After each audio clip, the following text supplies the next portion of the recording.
Hi வணக்கம், நான் உங்க ஜெயந்தாரா.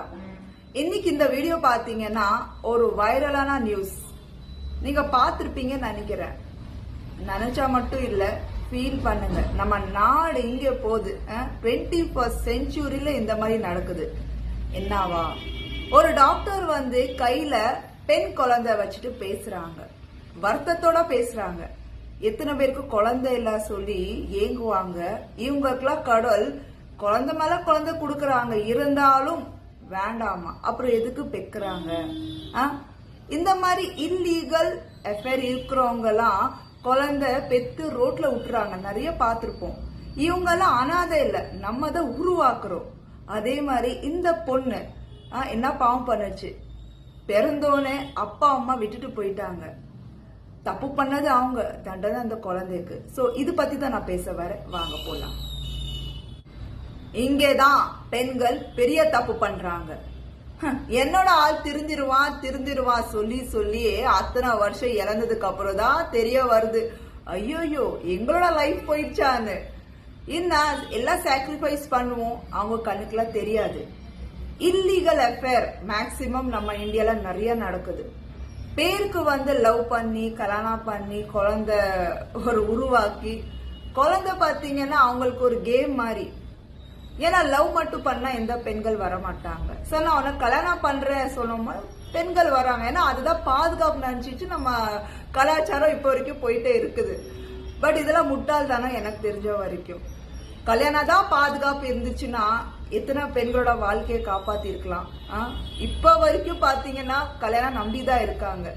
பட் 100ல ஒரு 10% கல்யாணத்துக்கு மதிப்பு கொடுத்துட்டு ஜெனரேஷன் வேணும், இந்த மாதிரி குழந்தை வேணும்.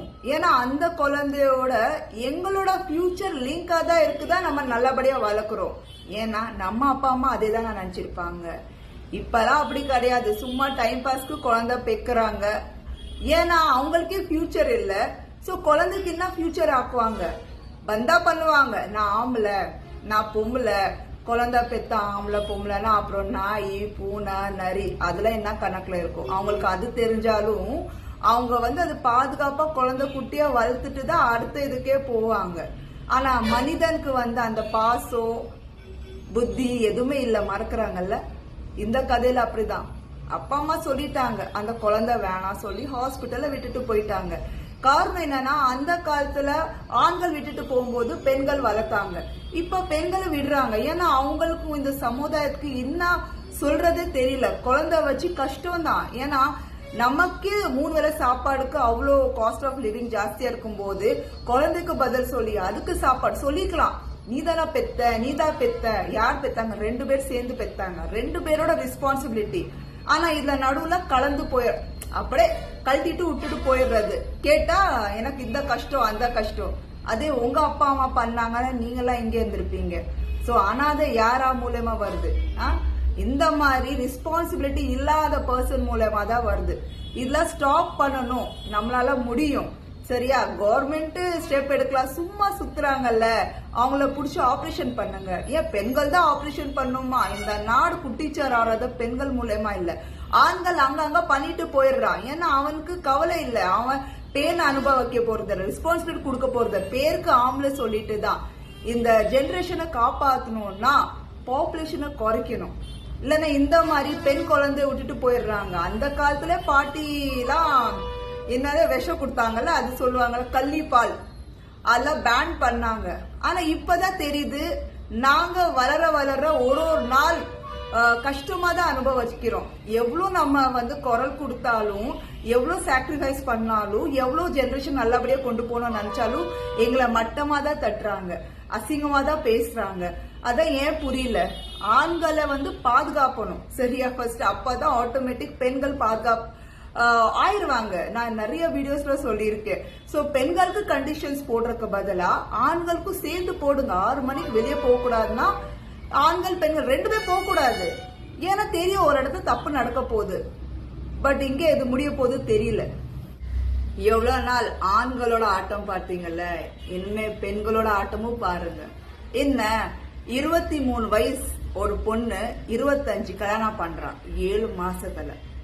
ஒரு அம்மா தான் குழந்தைய தள்ளி விடுறாங்க அந்த பாலத்துல. அந்த தண்ணிலாம் ஓடுது, செத்து போச்சு. அதே மாதிரி ஒரு பொண்ணு மெயின் ஹெட்டா இருந்து வியாபாரம் பண்றான். இந்த மாதிரி கல்யாணம் ஆயிட்டு புருஷனை விட்டுட்டு போறாங்க, குழந்தை கொன்னுட்டு, கள்ளக்காதல். இதே மாதிரி பெண்கள் விட்டுட்டு போல, கதை முடிச்சுட்டு தான் போறாங்க. காரணம் என்ன?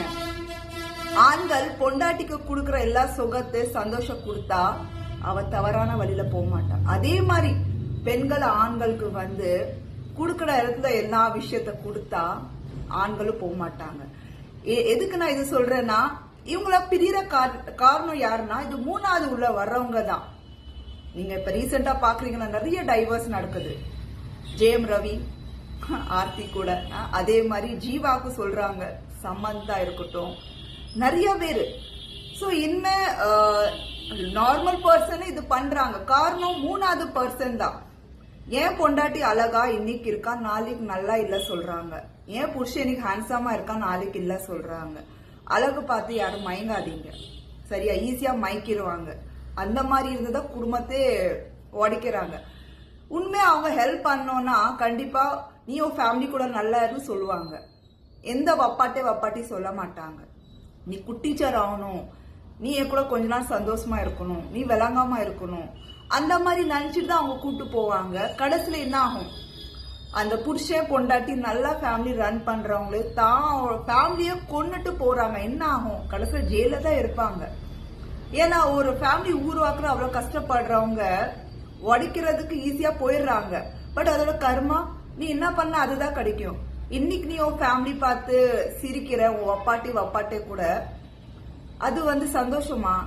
வருத்தமான விஷயம். அந்த பூமியில இருக்கிற பவர் பார்த்துட்டு தான் இருக்கும். உங்களுக்கு பண்ற இடத்துல பண்ணும், நல்லதோ கெட்டதோ.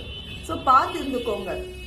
ஒரு மேரேஜ், ஒரு லவ், ஒரு ரிலேஷன்ஷிப்னா அதுக்கு மரியாதை இருக்கு, அதுக்கு ரூல்ஸ் இருக்கு, அதுக்கு ஒரு பவர் இருக்கு. சும்மா இஷ்டத்துக்கு யார் கூட என்னாலும் பண்ணானா கண்டிப்பா ஒரு அசிங்கம், அவமானம் தான். அது யார் பண்றீங்களோ அவங்க தான் அனுபவிக்க போறாங்க, சரியா? ஃபேமிலி எப்பவுமே பலனான விஷயம். அது உடைச்சிங்கன்னா நீங்களும் உடஞ்ச மாதிரி தான். இந்த மாதிரி குழந்தைய, புருஷனை, பொண்டாட்டிய நீங்க அது நீங்க பார்க்கவே இல்லை, மதிக்கவே இல்லை. சோ உங்களை யார் மதிப்பா?